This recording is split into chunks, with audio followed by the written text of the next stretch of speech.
Hi there! This is Carol and welcome back again to my YouTube channel. It's a new day, new video at bagong kaalaman na naman na matututunan nyo sa video na ito. And for today's video, I will be answering questions from my comment section. And kung ikaw ay nakapag-comment sa video ko at kailangan mo ng kasagutan, ay baka ito na nga yung video na para sa'yo. May mga question kasi na napakahirap ng sagutin sa comment section and naisip ko na kailangan ko na tong gawan ng video para masagot yung mga katanungan ninyo. And if you are ready, let's begin. First question is, Hi ma'am, Proby po ako sa BPI as teller. Tapos, ask ko lang po if need din po pala magbenta ng products ni BPI. So, siya ay na-hire na as a bank teller. The answer to your question is yes. Kailangan nating magbenta ng products din ng ating mga bank. I think hindi lang mismo sa BPI tayo kailangan magbenta ng products. As in, lahat naman ng mga bank ay ginagawa yon. As a bank teller, kailangan mo din mag-cross-sell. Pero don't you worry guys, kasi if ever man na makapag-cross-sell ka at ma-book or ma-approve yung application ng kliyente mo, ay mapapasama siya as your incentive. So, dagdag kita din sa iyo yun and of course, dagdag din sa sahod mo. Pero not to the point naman na kailangan mong magbenta as in para lang ma-regular ka sa iyong work. Laging tandaan na ang primary na trabaho natin as a bank teller is to cater financial transactions ni client.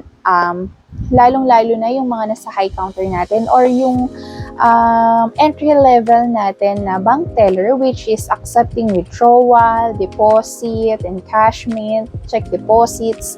Ayan. Pero syempre, nasa digital age na rin tayo. And most of the time is online na lang yung ginagawang transactions ng mga client. Kailangan natin na mag-cross-sell kasi doon kumikita din yung mga bangko sa mga applications and pag-cross-sell na ginagawa natin. Alam ko naman na hindi lahat ng tao is talagang maalam sa sales or talagang hindi nila forte yung pagbebenta ng mga products. Ramdam ko yun kasi ako din ay nahirapan din na makapag-alok or makapag-cross-sell sa mga clients ng ating mga products. Pero as time goes by, parang unti-unti ko na rin siyang natututunan. May mga times nga na nahihiya talaga akong mag-cross-sell. Iniisip ko pa nga kung pipentahan ko ba to or paano ko i-alok yung product na to sa isang kliyente. Baka mamaya, once na inalokan ko siya is i-reject niya agad ako. Yung mga ganong katanungan. Pero syempre, since minsan mapipressure ka na lang din dahil halos lahat ng kasama mo is nakapag-cross-sell na sila or may mga benta na sila in booking, pero ikaw ay wala pa. Kaya ayun, one day, parang nagkaroon na rin ako ng confidence na makapag-cross-sell or makapagbenta ng products. And siguro para sa mga newbies natin or sa mga bagong bank teller, hindi naman minamandate pa sa inyo na talagang makapag-book. Syempre, mas maganda if ever na meron kayong mga cross-selling, at least pwede yun mailagay sa inyong mga records na kahit papaano ay nakapag-cross-sell ka ng products. Pero again, hindi siya to the point na minamandate talaga sa inyo para kayo ay ma-regular as a bank teller. May position talaga na which is sila yung nakatoka or yung position na yun talaga yung mismong kailangang mag-alok ng mga products na ito. Sa amin, sa BPI, ang tawag sa position na to ay sales associate. Sila yung mga kailangan talaga na may quota and kailangan nilang makapag-book or makapag-cross-sell ng iba't ibang klaseng products ng bangko. Next question is, parehas lang po ba yung customer sales and service assistant sa bank teller? The answer is yes. Yun po yung tawag sa position namin, Customer Sales and Service Associate. Pero syempre, iba't iba yung tawag sa mga position sa iba't ibang bank. Pero same position pa lang din. Parang, ayun nga, bank teller Akala natin is bank teller talaga yung mismong pangalan ng position na yon. Pero sa iba't ibang bangko, iba-iba din yung tawag nila. Kay BPI, ang tawag is Customer Sales Service Associate. Sa ibang bangko naman is ang tawag is Client Servicing Associate. So, depende po talaga kay bank kung ano po yung tawag nila sa kanilang mga bank tellers.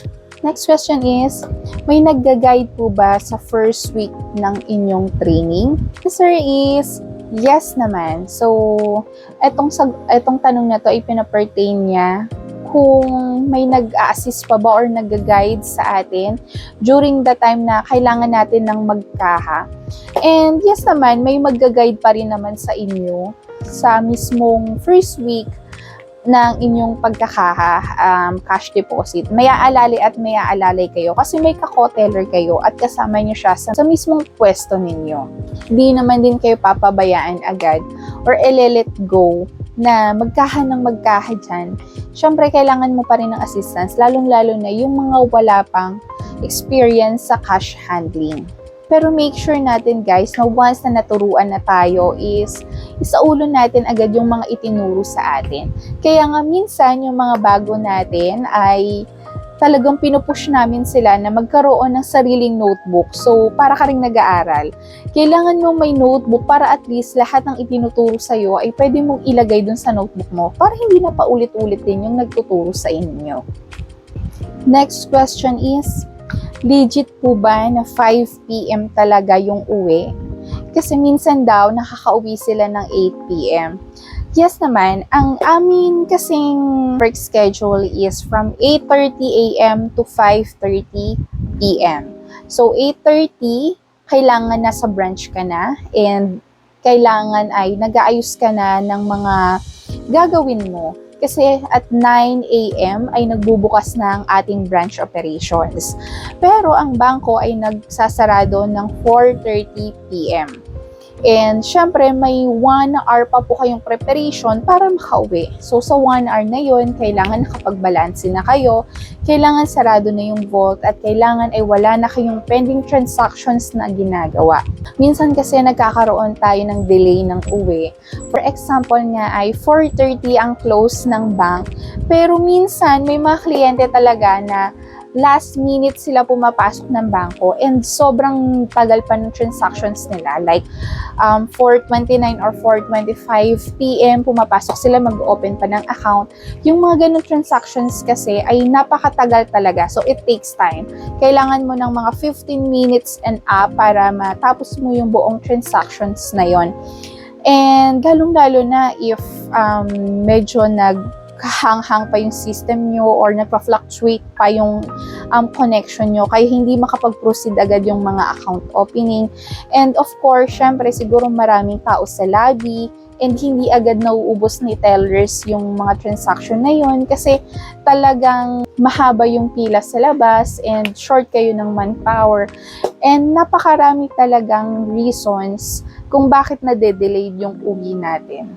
And yes, totoo naman yan. May mga branches din talaga na nade-delay talaga sila ng uwi. Sa akin, napakalaki ko din dun sa branch na napuntahan ko. Kasi talaga nakakauwi kami ng saktong 5:30 p.m. and minsan nga talagang inaantay na lang namin yung 5:30 para makauwi. Siyempre, yung delay na uwi naman ay hindi naman lagi yun. If in case naman na sobrang na-delay na kayo at anong oras na kayo nakalabas, katulad nga ng nasa comment natin na 8 p.m. na sila pinapalabas, I think naman pinapa-file naman ng mga officers nila yan as OT para at least bayad pa rin naman yung mga oras na na-delay sila ng uwi. Next is, puro English po ba ang interview? The answer is no po. And nasagot ko na rin naman ito sa mga other videos ko, yung regarding sa interviews. Hindi naman siya all the time na English. May mga times naman na yung HR na nag-interview sa inyo ay nagtatagalog din para kung komportable tayo sa i-express ng ating mga sagot. And katulad nga ng sinabi ko, kapag tayo ay tinanong in English, sasagutin din natin sila ng English. And if Tagalog nga ang tatanong sa atin, sagutin din natin sila ng Tagalog. Parang may nakapagsabi kasi sa akin before na yun yung right way para i-address yung question ng interviewer sa'yo. Next question is, karamihan po ba sa kinakausap mo pong client ay kailangan mo pong mag-English or pwede pong mag-Taglish? The answer is, not all the time naman is English ang explanation mo kay client. Kalimitan naman ng mga client na nakakausap namin ay pwede ka namang mag-Tagalog, lalong-lalo na kapag ka may ine-explain sa kanila. Unless, syempre, kung foreigner yung iyong client. Syempre, may mga client din na foreigner na mag-open ng account. And of course, may mga transactions din sila, like mga deposits, withdrawals, encashment. Ayun, kailangan mo talaga mag-English. Lalong-lalo na hindi sila marunong magsalita or makaintindi ng Tagalog. Minsan ako din, nahihirapan din ako na mag-explain kay client, lalong-lalo na at foreigner yung kaharap ko. Minsan talaga may kaba factor talaga. Dahil nakakatakot na paano kung may masabi akong mali? Paano kung masyadong perfectionist din yung mga foreigner sa English mo at hindi ka nila maintindihan? Doon ko nalaman na wala silang pakialam kung ano pa yung grammar mo. Hindi nila kailangan ng perfect na grammar. Kailangan lang nila ay maintindihan kung ano yung explanation mo.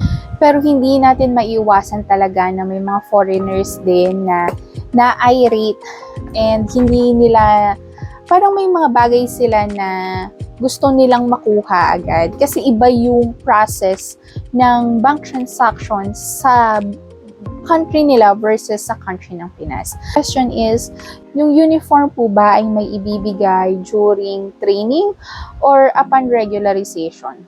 Before kasi, doon sa time ko nung ako ay nagte-training pa lang, nagkaroon ako ng sariling uniform nung ako ay na-regular mismo. So, during the time na ako ay nagtitraining, puro mga corporate attire yung aking ginagamit or mga casual attire yung aking sinusuot. Pero may mga bank tellers tayo na nagbibigay din naman ng mga luma nilang uniform. So, pwede niyong gamitin muna yun kung kasya sa inyo. And once na ma-regular kayo at magkaroon kayo ng sariling uniform, ay pwede nyo nang suotin. Pero alam ko, nowadays, once na ikaw ay nasa training na, ay magkakaroon ka na ng sarili mong uniform. So, parang nagbago na yata yung kanilang process sa pagbibigay ng uniform. Next is, hindi po ba stressful mag-work sa bank, especially if nagkulang po yung pera, like hindi tugma yung sa transaction record? The answer is yes. Nakaka-stress pong mag-work din sa bank. Akala nyo hindi siya nakaka-stress, pero nakaka-stress pa rin. Pero guys, hindi ko sa tinatakot kayo. Pero sinasabi ko lang din yung totoo.